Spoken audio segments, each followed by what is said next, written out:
Primeiro Tessalonicenses capítulo 2, versículo 17.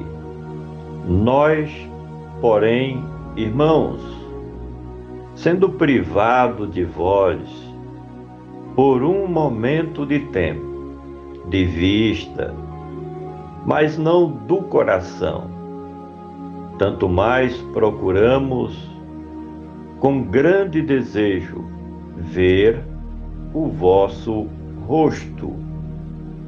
Nós, porém, irmãos, a partir de então, até o fim deste presente capítulo, o escritor expressa seu grande desejo de retornar pessoalmente à cidade de Tessalônica para rever os irmãos que ele e seus companheiros de ministério haviam conquistado para o reino de Cristo Jesus.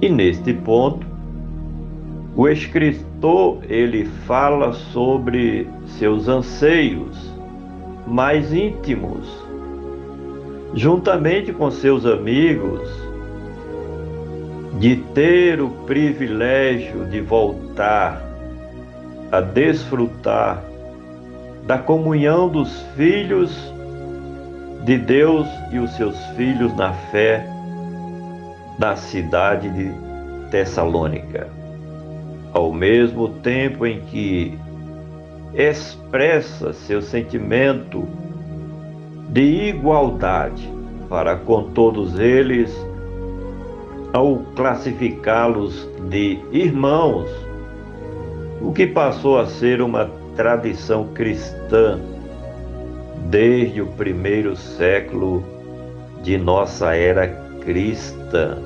Esse bom costume foi herdado também dos judeus de Israel.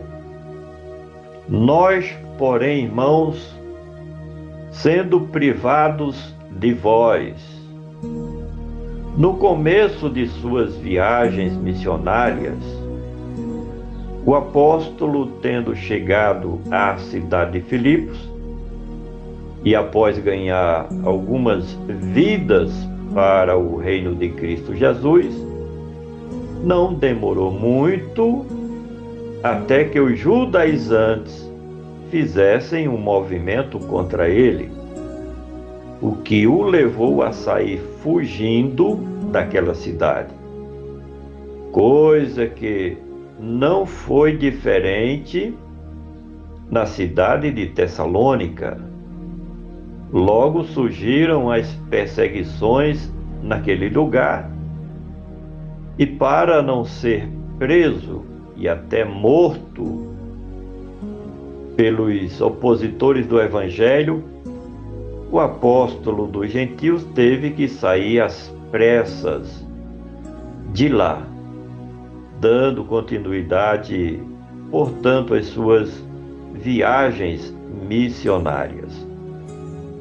Nós, porém, irmãos, sendo privado de vós, por um momento de tempo, a grande esperança do apóstolo dos gentios era que, passados alguns dias ou meses, ele poderia retornar à cidade de Tessalônica para dar continuidade às suas campanhas evangelísticas em ganhar vidas para o reino dos céus.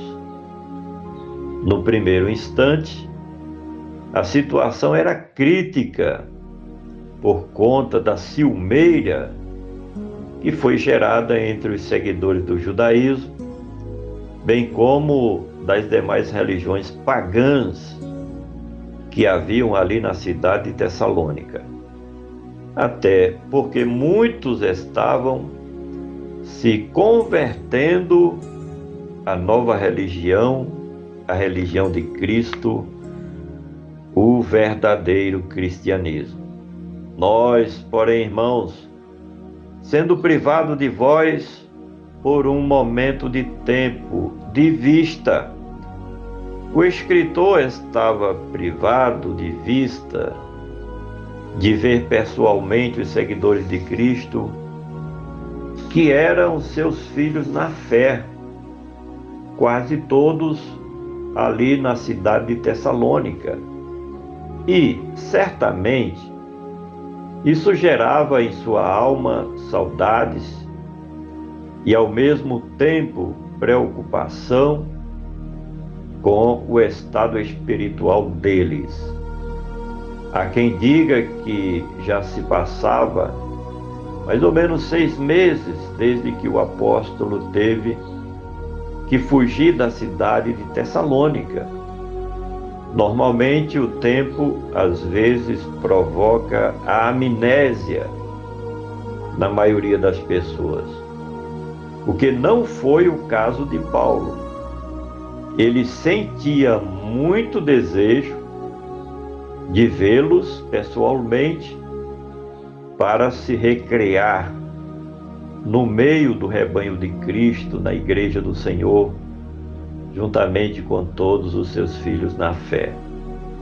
Nós, porém, irmãos, sendo privados de vós por um momento de tempo de vista, mas não do coração. O escritor não podia, no momento, contemplar os rostos dos seus filhos na fé, todos aqueles que faziam parte da igreja cristã na cidade de Tessalônica, mas todos eles habitavam no seu coração. O escritor usa uma expressão que representa o sentimento de quem se sente órfão dos seus parentes. E isso nos ensina do quanto o apóstolo se importava com o bem-estar dos seguidores de Cristo naquela cidade. Assim deve agir todo líder verdadeiro no tocante aos seus filhos na fé, cuidando bem, se preocupando com os discípulos do Senhor Jesus em todos os lugares. Nós, porém, irmãos, sendo privados de vós por um momento de tempo, de vista, não do coração, tanto mais procuramos com grande desejo. Havia no fundo do coração do apóstolo um profundo desejo de estar com os irmãos, principalmente os novos convertidos naquela igreja. E isso efetivamente dominava seus pensamentos ao ponto de ele, com grande esforço, procurar diligentemente um meio de poder retornar àquela cidade, porque até o momento não foi possível.